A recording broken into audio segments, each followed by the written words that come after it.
Shalom, selamat pagi. Perkenalkan, nama saya Veronica Saragi.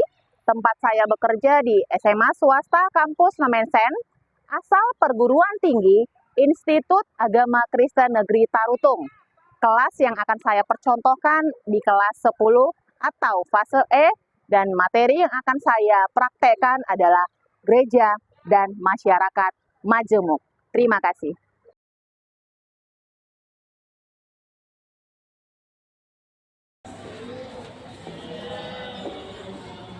Selamat pagi. Pagi, Ibu. Shalom. Shalom. Ada sukacita hari ini? Ada, Ibu. Iya. Iya. Oke, dengan semangat. Kelasnya udah bersih. Cek dulu udah bersih. Oke, sudah. Terima kasih. Kebersihan itu paling penting, ya nak. Kebersihan itu juga harus diperhatikan. Ya, sebelum kita memulai pembelajaran kita, Ibu mau cek dulu kehadirannya karena Ibu tidak mau nanti ada yang tersesat, ya. Karena kalau ada yang tersesat, Ibu akan mencarinya seperti domba ya. Ya. Oke, jumlah kita ada 20. Ya, Ibu cek dulu satu-satu. Apakah hadir semua? Oke, hadir ya. Oke, ya. Oke, hadir semua. Terima kasih sudah hadir semua ya. Hadirnya semua kan? Hadir, Bu. Oke. Nah, sebelum kita mulai pembelajaran kita, ya Ibu mau kita ibadah dulu. Yuk, siapa yang mau memimpin ibadah?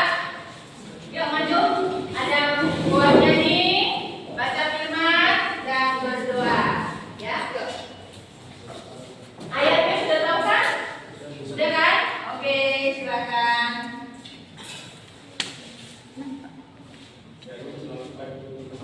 Sebelum kita mulai pembelajaran kita bernyanyi Tuhan Allah hari pada saat ini. 1, 2, 3 ya. Tuhan Allah hari pada saat ini.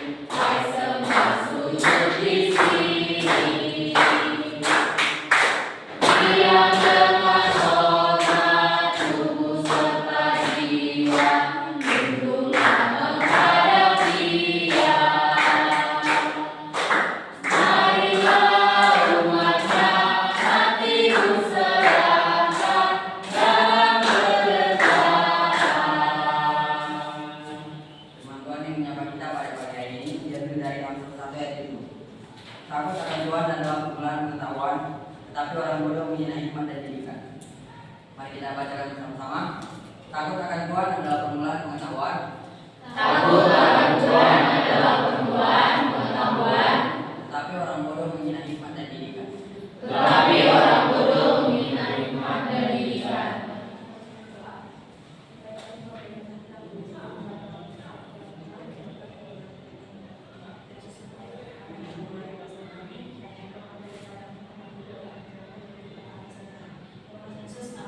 Amin. Oke, terima kasih.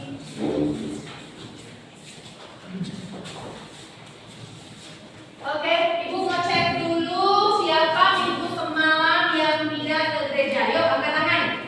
Minggu semalam yang tidak ke gereja, yang tidak melakukan ibadah. Ibadah semua? Ibadah. Oke, makasih semua.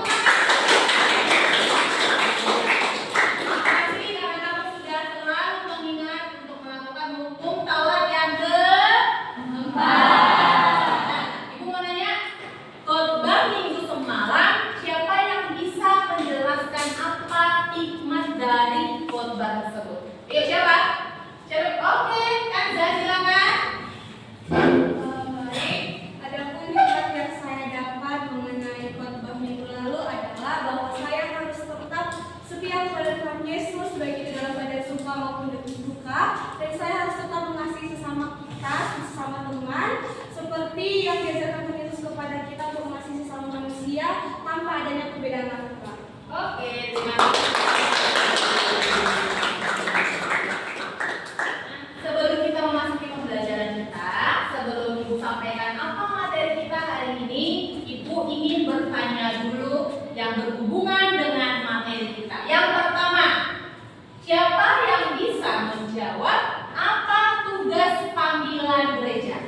Oke, ya silakan. Nah, ada 3 tugas panggilan gereja, Bu. Yang pertama koinonia, yang kedua makuria, dan yang ketiga adalah diakonia. Nah, yang pertama itu koinonia yang artinya bersekutu, yang kedua adalah makuria yang artinya bersaksi, dan yang ketiga adalah diakonia yang artinya melayani.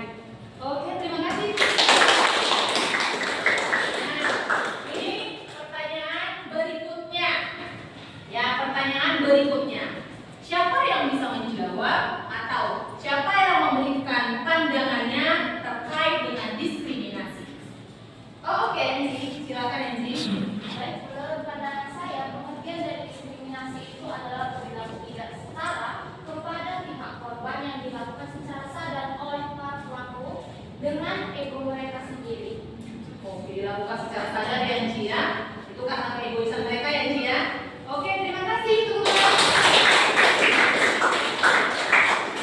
Ya, nah jadi tadi Ibu sudah melihat dari jawaban kamu dan mendengar dari jawaban kamu, ternyata kamu sudah paham bagaimana tugas gereja dan bagaimana diskriminasi itu. Sesuai dengan judul kita hari ini, yaitu gereja dan masyarakat majemuk. Ya, gereja dan masyarakat majemuk. Ibu akan tampilkan dulu apa capaian pembelajaran dari materi kita hari ini. Ayo sama-sama kita baca yang ada di PPT. Silakan 1, 2, 3. Peserta didik memahami peran gereja dalam mewujudkan solidaritas dan kebersamaan dalam hubungan antarumat beragama dan internal umat beragama terkait dengan isu ras, etnis, serta gender di dalam masyarakat. Oke, jadi dari CP ini sesuai yang diuraikan beliau tadi dan Enji berkaitan ya. Bagaimana tugas gereja untuk menyetarakan kemajemukan itu dengan menghilangkan yang namanya diskriminasi. Oke, tujuan pembelajarannya ada 2. Yang pertama apa? Menjelaskan tugas dan panggilan gereja untuk menghapuskan segala bentuk ras, etnis, dan gender. Bentuknya bagaimana? Yang diskriminasi. Yang kedua, sama-sama baca ya 1, 2, 3. Memperjuangkan kesetaraan dalam perbedaan ras, etnis, dan gender. Ya, jadi deh, sesuai dengan tujuan pembelajaran ini, aku ya ibu mau dan ibu ingin kalian memahami dalam kehidupan sehari-hari bagaimana menerapkan tugas gereja itu dengan menghilangkan diskriminasi. Di hadapan Allah kita semua sama, tidak ada perbedaannya. Paham? Oke, sekarang ibu mau lihat sejauh mana kalian memahami materi itu. Nanti ada beberapa hal yang harus kamu perhatikan. Oke, kita lihat tugas gereja. Yang pertama tadi apa? Bersekutu ataupun koinonia. Yang kedua, bersaksi ataupun makuria. Yang ketiga, melayani atau diakonia. Nah, dari 3 tugas gereja ini, nah, Bu, bagaimana kamu bersekutu? Bagaimana kamu melayani? Bagaimana kamu bersaksi dengan tujuan yang tadi untuk menyenangkan hati Tuhan dengan menghilangkan diskriminasi? Karena kenapa? Dalam masyarakat majemuk tentunya ada segala sesuatu perbedaan kan? Ada perbedaan ras, ada perbedaan etnis, dan ada perbedaan gender. Ini kesetaraan yang perlu kita lakukan. Ya, kesetaraan itu yang perlu kita lakukan dengan hal yang diminta dari tugas gereja. Nah, sekarang kita lihat bagaimana pandangan kita terkait dengan ras dan etnis, ya, sesuai dengan 1 Korintus 9 ayat 20 sampai ayat 22. Yuk kita baca dulu aku. 1 Korintus, ya, 1 Korintus 9 ayat 20 sampai ayat 22. Jadi sepertinya ini nggak perlu ada perempuan membaca dulu atau laki-laki biar tidak hilangkan juga diskriminasi seperti itu ya.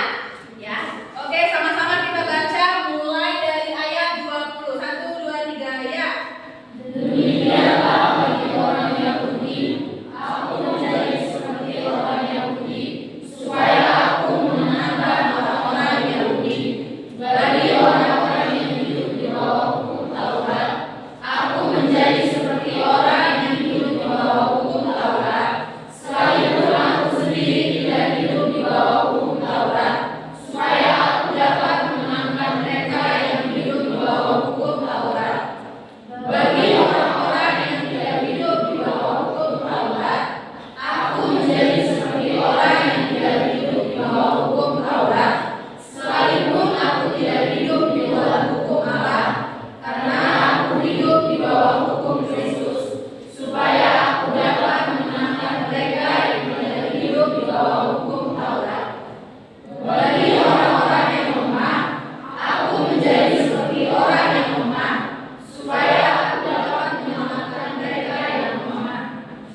22 ya. Bagaimana kita tidak bisa menganggap yang lemah ya. Kita tidak bisa menganggap suku ini, kita tidak bisa menganggap ras ini, gender ini tidak boleh. Kembali Ibu katakan, kita semua sama di hadapan Allah sesuai dengan tugas gereja tadi. Ya, kita melayani, kita bersaksi, kita bersekutu sesuai dengan kehendak Allah. Oke, nah apa yang harus kita lihat lagi dari materi ini Nakku? Bagaimana pandangan Alkitab tentang gender? Bagaimana pandangan Alkitab tentang gender? Coba kita buka Galatia 3 ayat 28 ya. Intinya di Galatia 3 ayat 28 itu Nakku, itu tidak ada perbedaan antara laki-laki dan perempuan ya. Antara laki-laki dan perempuan. Galatia 3 ayat 28 tadi. Nah, apa lagi pandangan Alkitab tentang gender? Itu perannya saja yang berbeda.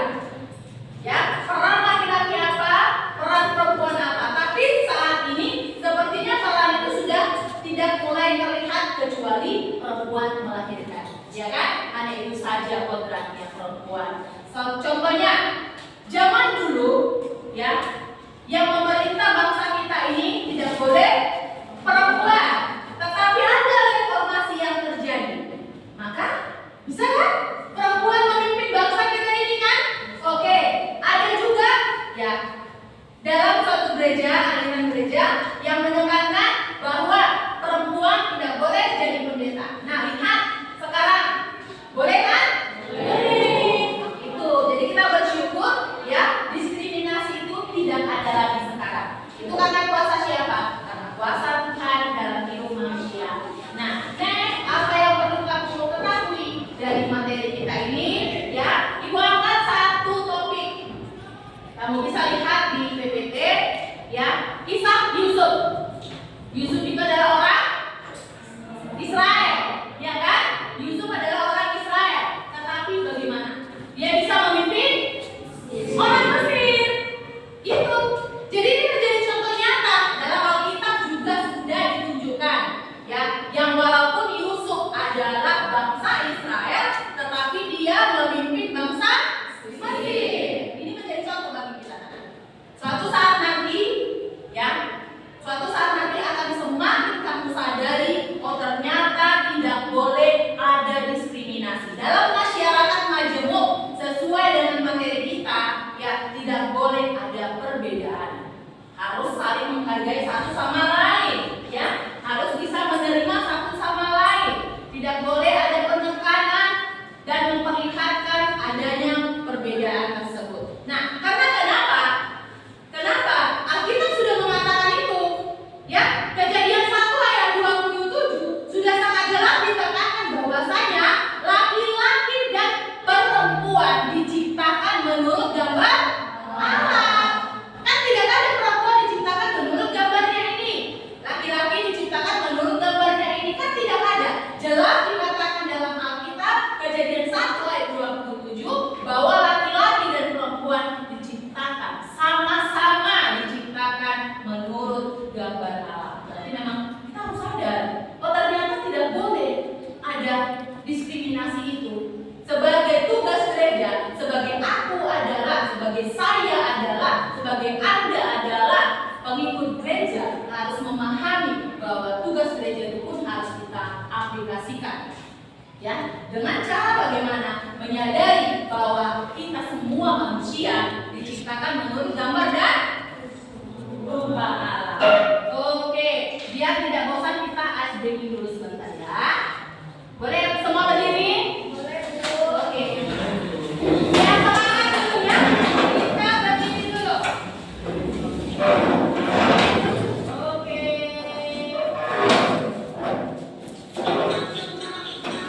Ayo kasih kita ya.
Tapi gue nggak bisa mengenal kesimpulan.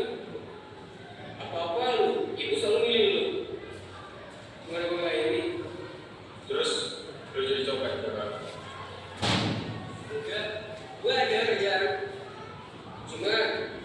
Cuma bisa buat kehidupan gue. Dan gue tahu itu duit buat duit gue kan buat ibu. Gimana gue nggak ini sama lu? Terus rencana lo apa? Gue nggak tahu. Pengen sih gue balik ke rumah ibu. Cuma paling kalau gue balik sana, gue udah diusir dari rumah.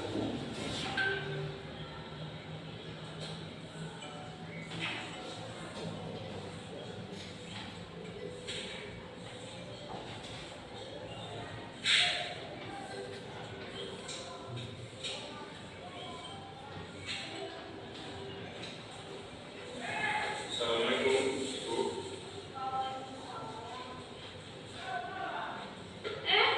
Fatur? Kok kamu kayak gitu? Kamu lagi? Sebentar, bentar. Nanti saya cerita. Sekarang ini. Ya ampun, terus segala. Kasihan kan? Ini sekarang mau dibaju dulu. Tapi masih ada satu lagi, Bu. Apa tuh? Assalamualaikum bu. Maafin rapat bu. Bu.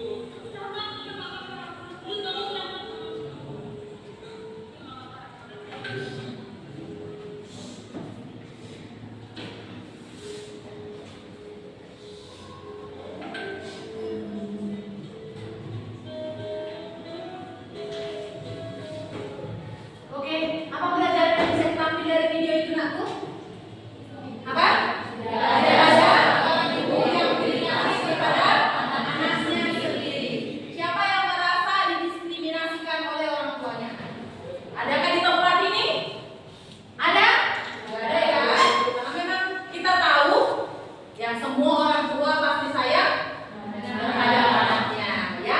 Ibu yakin dalam keluarga kita ya tidak ada diskriminasi, dan kamu sadar orang tua tidak ada mendiskriminasikan anaknya, ya. Mungkin kalau ada kamu merasa kamu diistimewakan, adik kamu tidak, ya kamu tidak diistimewakan, adik kamu iya, hati kamu yang tidak baik-baik saja. Kembali lagi tadi, ya, katakan tidak pada diskriminasi. Yuk sama-sama dulu kita mengungkapkan itu. 1, 2, 3, ya. Katakan tidak pada diskriminasi. Nah, kenapa kita perlu menyerahkan tugas panggilan gereja? Oke. Nah, sekarang ibu mau bentuk dulu kalian ada berapa kelompok ya? Bisa 4 kelompok ya? Nah, biar nggak terlalu repot ya, boleh lagi jadi kelompok 1. Ini kelompok 1, kelompok 2, kelompok 3, kelompok 4. Ibu akan bagikan LKPD-nya, ya. Kamu bahas, kamu diskusikan dengan teman kelompok kamu. Oke, ya, dibahas dulu. Nah, tapi sebelum dibahas, sebentar, Ibu mau jelaskan dulu bagaimana cara mengerjakan LKPD-nya. Yuk, coba lihat dulu. Ya, di situ ada 2 kolom saja. Tidak perlu banyak-banyak. Yang pertama, tugas gereja terhadap diskriminasi. Kan ada 3 tadi tugas gereja kan?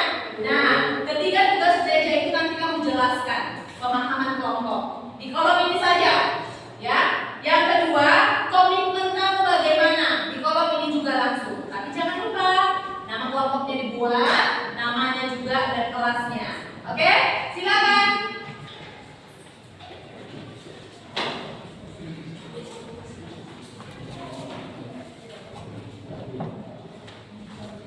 Oke, nanti saat sudah selesai kita akan melakukan presentasinya ya. Nanti Ibu akan acak. Ibu akan acak kelompok siapa yang mau presentasi.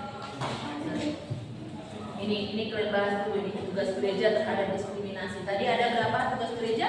Ada 3. Yang pertama,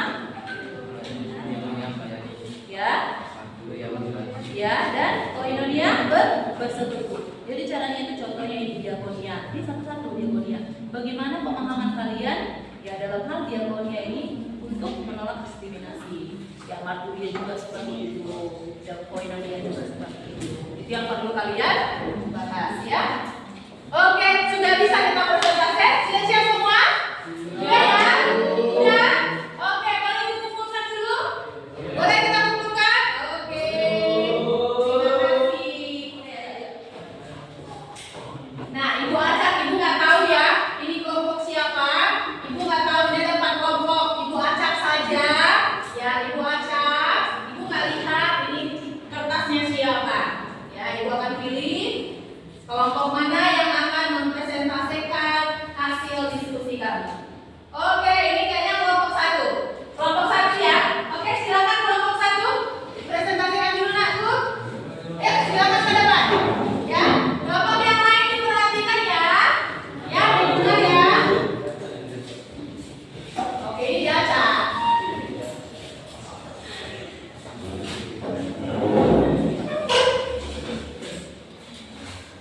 Oke, silakan. Baik, selamat pagi semuanya. Perkenalkan, kami dari kelompok 1, kami akan menjelaskan hasil diskusi kami mengenai materi kita hari ini yaitu tentang gereja di masyarakat Majemuk. Untuk pertanyaan yang pertama yaitu tugas gereja terhadap diskriminasi. Tadi sudah dijelaskan bahwa tugas gereja itu terbagi 3 yaitu diakonia, marturia, dan koinonia. Yang pertama adalah diakonia. Apa sih sebenarnya tugas diakonia dan apa sih manfaatnya dan fungsinya diakonia itu jika terjadi diskriminasi? Nah, diakonia itu tugasnya adalah untuk melayani. Jika terjadi diskriminasi, tugas diakonia itu seharusnya melayani setiap orang tanpa adanya perbedaan. Yang kedua itu adalah marturia, bersaksi. Bersaksilah tentang apa yang kamu lihat dan sebenarnya terjadi tanpa ada yang kamu tambahi ataupun ada yang kamu lebihkan. Yang terakhir adalah koinonia yang artinya bersekutu. Bersekutu di sini maksudnya kita dapat bersosial dengan baik, tidak hanya pada satu orang yang selevel ataupun yang satu frekuensi dengan kita, tetapi kita tidak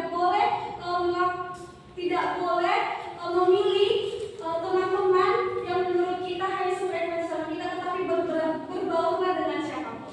Ya, benar sekali. Oke, sebelum lanjut ke poin yang kedua. Nah, tadi kan dia sudah menjelaskan bagaimana ketiga hal tersebut. Intinya, anakku, dalam masyarakat Majemuk itu, ya, tadi sudah dikatakan banyak perbedaan. Sudah sangat jelas, ya, disampaikan oleh si Kanja. Intinya penerapannya itu adalah kasih, ya kan? Gak usah jauh-jauh. Penerapannya itu adalah kasih. Oke, silakan. Baik, pertanyaan kedua. Komitmen sebagai tindak lanjut tentang diskriminasi dalam kehidupan sehari-hari. Nah, perlu kita ketahui komitmen itu pegangan dalam hidup kita. Apa sih komitmen sebagai tindak lanjut tentang diskriminasi? Yang pertama, harus saling menghargai. Kenapa saling menghargai itu penting? Kalau kita tidak menghargai, bakal timbulnya konflik. Dari konflik bisa muncul diskriminasi. Yang kedua, saling mengasihi. Tuhan saja saling mengasihi, apalagi kita harus saling mengasihi. Yang ketiga, punya penguasaan diri. Kenapa penguasaan diri itu penting? Kalau kita tidak dapat menguasai diri kita sendiri, kita bisa jadi melakukan hal-hal diskriminasi. Kenapa? Karena diskriminasi itu bisa berasal dari ego kita sendiri. Kalau kita memakan sama ego kita sendiri dan kita tidak punya penguasaan diri, maka diskriminasi itu bisa terjadi. Sekian presentasi dari kelompok 1. Jika ada pertanyaan, kami persilakan. Oke, tepuk tangan dulu sebelumnya. Ada Ibu mau satu pertanyaan saja. Ya, untuk mereka. Ada yang boleh memberikan pertanyaan? Ayo silakan. Siapa? Oke, silakan Tony Berta. Ya, berdiri saya. Ya, baik, sama-sama di kelompok 1, kami dari kelompok 2 ingin mengajukan satu pertanyaan terkait dengan tema kita pada hari ini. Pertanyaan saya yaitu, adakah di antara kalian dari kelompok 1 yang pernah menjadi saksi dari kasus diskriminasi? Jika pernah menyaksikannya, apakah yang tindakan dari kalian melihat ke aksi diskriminasi itu? Karena seperti yang kita ketahui, kalau misalnya kita menjadi pembela dari korban diskriminasi, biasanya kita akan terkena dampaknya seperti ikut di ledek atau di ejek. Terima kasih. Oke, pernah melihat secara langsung dan tindakan apa yang kalian lakukan? Silakan. Siapa yang boleh menjawab dari kalian berlima? Ada? Ayo, oke silakan. Boleh diskusi tentang Boleh, silakan.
meluruskan bahwa itu tidak baik. Paham ya? Oke, tepuk tangan untuk terima kasih ya. Oke. Nah, dari diskusi kelompok ini, Ibu sudah bisa melihat dan dari lembar ya jawaban kamu ini, LKPD pertama ini, kamu ternyata sudah paham, ya. Dan Ibu berharap penerapannya juga harus kamu lakukan. Nah, ini kan LKPD-nya masih bentuk kelompok, Ibu mau ya dalam bentuk individu pun kamu paham dengan materi ini. Sekarang Ibu akan bagikan LKPD yang individu, ya. LKPD yang berbentuk individu. Oke, ada 5 orang. Ya.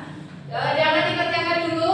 Ibu akan menjelaskan dulu bagaimana cara menjawab dari permintaan LKPD yang kedua.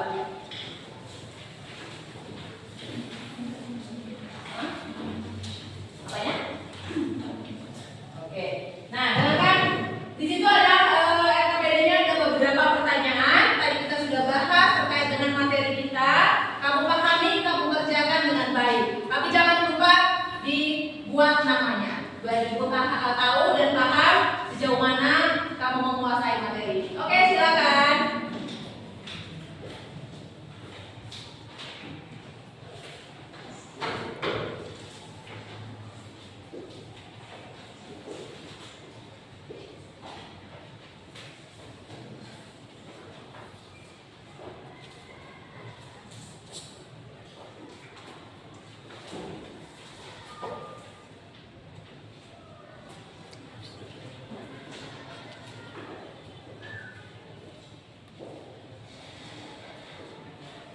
Oke, udah selesai? Siapa udah selesai? Coba angkat tangan dulu. Oke, sepertinya sudah. Udah boleh berarti buku kuliah nggak? Buku pelajaran. Oke. Ya, kumpul dulu. Dan ini nanti menjadi bahan ya bagi Ibu. Apakah materi itu sampai kepada kamu atau tidak? Oke.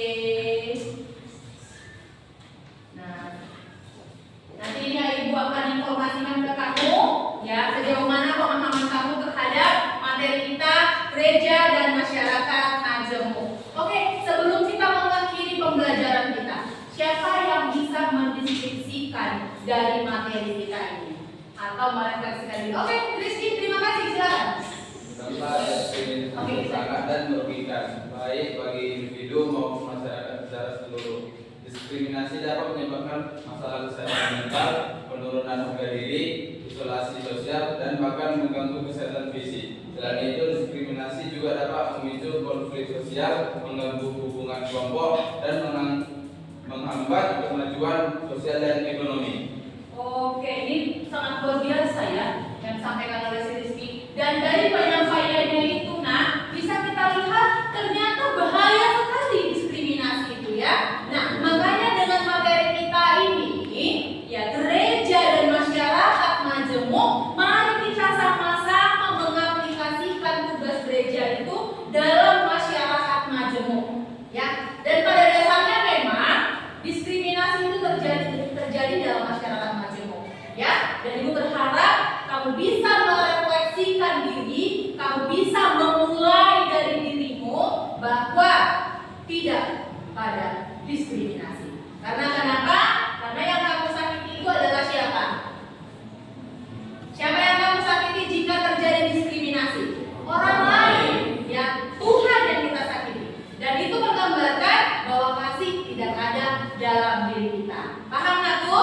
Paham ya? Oke. Ibu mau bertanya juga. Bagaimana pembelajaran hari ini? Apakah menyenangkan? Menyenangkan. Apakah masih tetap ada sukacitanya? Masih, Bu. Mana coba sukacitanya? Iya. Iya. Oke, teman-teman. Sekali lagi katakan, nilai penerapan dari materi kita ini adalah kasih. Paham? Kasih. Ketika kamu sudah mengasihi Tuhan Allahmu, maka kamu akan mengasihi sesamamu dan akan saling menghargai satu sama lain. Oke? Kita akhiri pembelajaran. pembelajaran kita berdoa. Terima kasih Tuhan buat berkat-Mu, buat penyertaan-Mu dalam aktivitas kami ini, hingga kami paham bagaimana gereja dan masyarakat majemuk yang harus kami lakukan, yaitu saling mengasihi. Semuanya kami serahkan, kehendak-Mu yang terjadi.